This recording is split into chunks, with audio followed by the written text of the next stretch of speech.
Good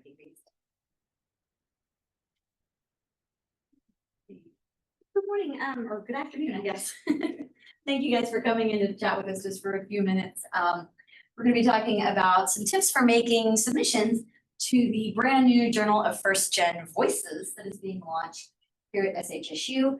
They're going to be accepting submissions of all different types. So some of it can be like research summaries if you're working on a research project as a student. Some of it can be like original artwork, and then also just pieces like talking about your experience as a first generation student. So lots of different kinds of work that would be of interest. First question, I'm just going to kind of address some basic questions that I think might come up, and then we'll have time for any other Q&A. But I think one of the first questions a lot of people might ask themselves is like, can I really do this? I mean, I'm just a student. I'm not an artist. I'm not a scholar. Can I really publish it? And I would say, yes, absolutely, you can. Students like you already are publishing their work, and you can too. We've got students publishing original artwork, like this girl and cat, publishing their poetry, and publishing their research projects, including here at SAM. We've got the Measure Journal of Undergraduate Research, which is also publishing writings by Sam Houston students. And our new Journal of First Gen Voices really aims to kind of provide another venue that is similar, but that will center the voices and experiences of first generation students, showing what they are able to accomplish. So a couple of other questions that might come up. What if my work includes something I didn't create? Some examples like what? So maybe I'm researching something that's informed by this ecological systems theory. So I really want to include this graph that explains this model I'm talking about. But of course, I didn't create this graph. Maybe I'm talking about the composition in the musical works of Taylor Swift. And so I want to visualize some musical notation. Or maybe I've created an original artwork. Got a little camera here. Some original artwork that also makes use of recognizable characters from other people, like this parody of a historical painting that uses the Teenage Mutant Ninja Turtles. So I'm not going to get bogged down in this topic. All I really wanted to observe is that sometimes if you're using content that you did not create, citing the source might not always be enough. Sometimes we might need permission to use certain things in certain ways. It's related to copyright, but I'm not going to dive into copyright law. Not going to get into the details. Really, what I want to emphasize is that if this is a question that comes up for you in your work, you have personal assistance available here on campus. This is part of my role as the campus copyright officer. I can help you figure out if you need permission to include this thing in your work, help you find and use that permission, or if we can't get permission, I can help you find alternative approaches to that work. So definitely contact me, Erin Owens, for copyright help anytime. Another question that comes up, we do have a lot of students who work on research projects with a faculty member. So what if my work involves research or creative work that I did for a faculty member or with a faculty member? Can I submit that? I would say yes, of course. If you're just wanting to write about your personal experience, if this was what it was like as a first gen student working with a faculty member on some kind of research or creative project, you're not going to need anybody's permission to describe your experience. I do recommend asking for your faculty member's position before sharing their ideas or their work if it's actually their research project. You can either organize your thoughts in writing and send them an email first, or you can talk to them in person and then send an email afterwards. That way, either way, you've got something in writing that kind of documents and confirms what you have agreed about you writing on the research. And be sure you explain to them exactly what parts of the project it is you want to talk about in how much detail. Are you going to kind of talk about the purpose and the methods of what the project is being done, or are you trying to focus on the data that was collected and the findings, just so they have an idea of how that might fit with things that they intend to publish on this research. And then when it comes down to it, respect their answer, whether they say yes or no. And really try to make sure that you are respecting that relationship with the faculty member you've worked with, because after all, they might write you a recommendation, judge your grad school application, help you network for a job, and other things like that. So now, if you worked with other faculty or other students on your research or creative work, are they authors too? Do you need to list them as authors on your submission to the journal? Ultimately, not everyone who worked on the whole project has to be an author on your piece of writing. I think that's really important, that we can acknowledge that they did something for the project, but if I'm the only one who sits down and puts the words on the paper and constructs it, then I may be the only valid author. Scholarly publishing really defines what an author is according to 4 criteria. They have to make a substantial contribution to the idea, design, data, and they have to help draft or review the content of the work, and they have to have final approval of the version that's going to be published, and they have to agree that they will be held accountable for all aspects of that work. So if someone has not contributed substantially, helped you write it, approved it, and agreed to be held responsible, then they're not going to be in the author byline. You can always ask for support if you're not sure about who should be an author on this paper, especially if you feel like someone else is pressuring you, saying, well, hey, I did this project too, you have to list me as a co-author. That is the kind of question I can definitely assist with. Now, if we have people who contributed in other ways, maybe we don't put them as an author, but we can name them in an acknowledgement section or a contributor statement. We probably do not want to follow the model of this acknowledgement, which I love because it just makes me laugh. We do not gratefully thank T. Appershow for his useless and very mean comments, but we can make an actual nice acknowledgement. And then a contributor statement might look something like this. So we have 2 authors, Asani and Roberts. Our contributor statement gives each of their names and explains what they did in the project. And then we've also listed their faculty research advisor down here, Herbert Wang, explaining that he assisted with conceptualizing the project, funding, and supervising. So we've managed to credit him for what he did without actually claiming that he's an author. So how would I format my work correctly if I'm trying to get something ready to submit? The journal's got a few basic guidelines. We want submissions in a Word document or PDF format. It should be double-spaced, 12-point Times New Roman font. You can do your citations in MLA or APA, whatever's appropriate for your field, so you don't have to change out of one if your discipline uses the other. I may interject right here. Yeah, absolutely. I think we are going to change that to only APA style. Oh, okay, so that may be changing to only APA. Okay, good to know, good correction.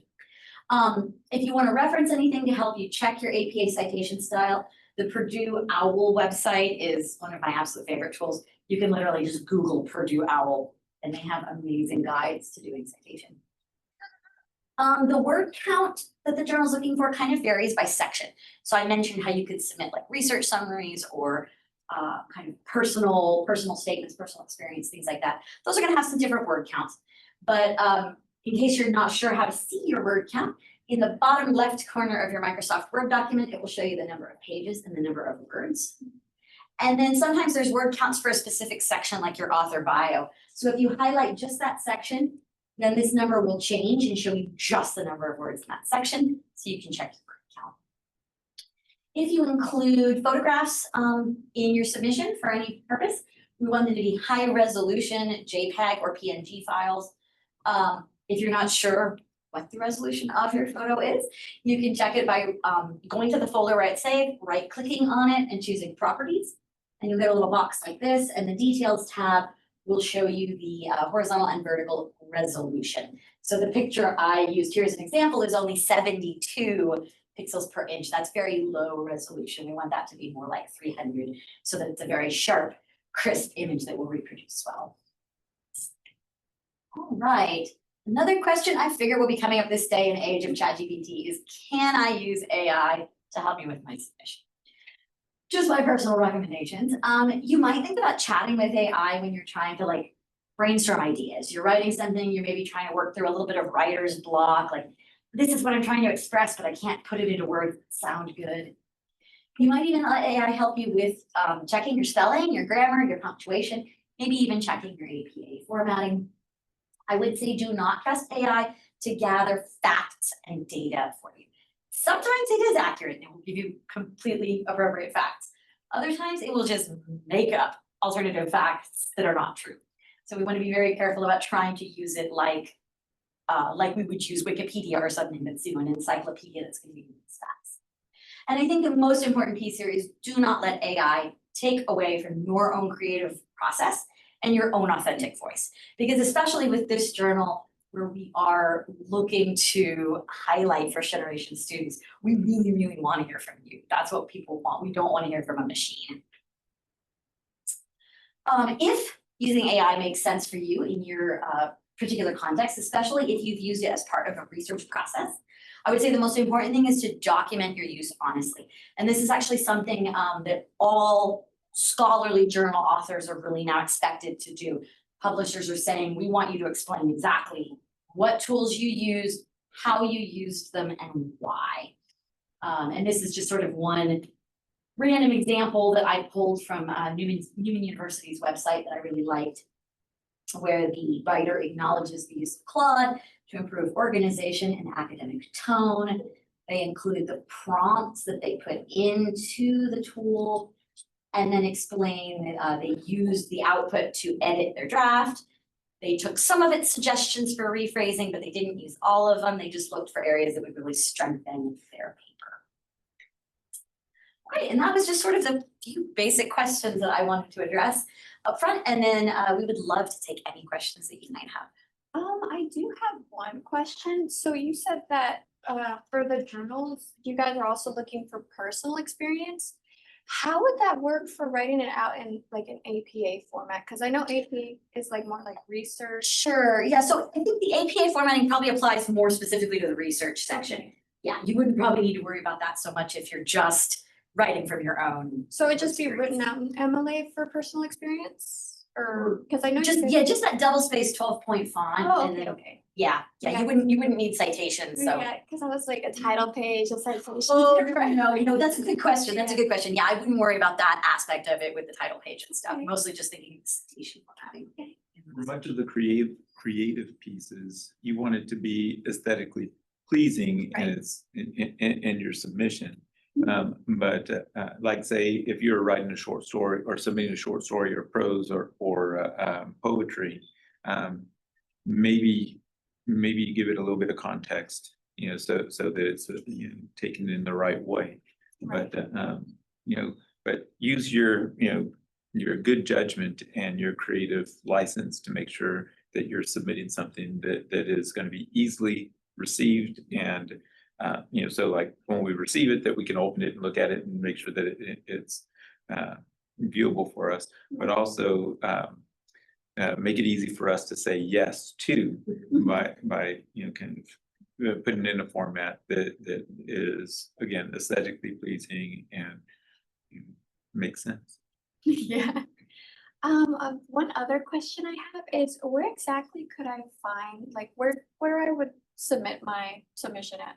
Oh, yeah, that is a really good question. Let's see.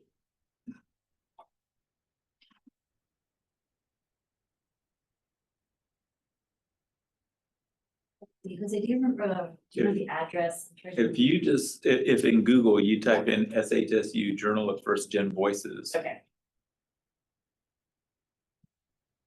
I was just looking at the page this morning and I didn't- Actually, it's just First Gen Oh, Voices. first gen, right, okay. But there you go.